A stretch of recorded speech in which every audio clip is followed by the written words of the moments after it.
Tengo que usar esa fuerza en su contra. And his name is John C.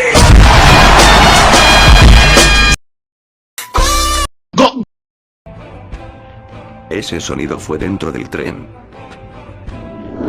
No te distraigas.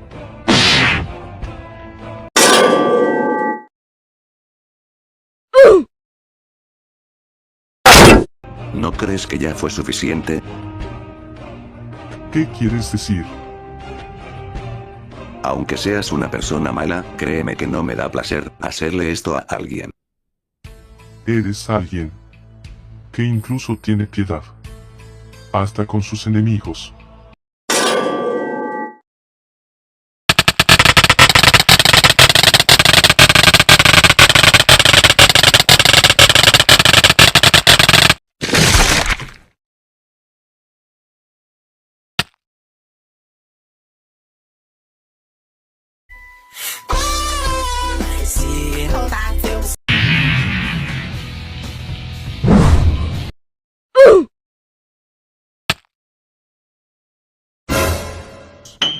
And his name is John C.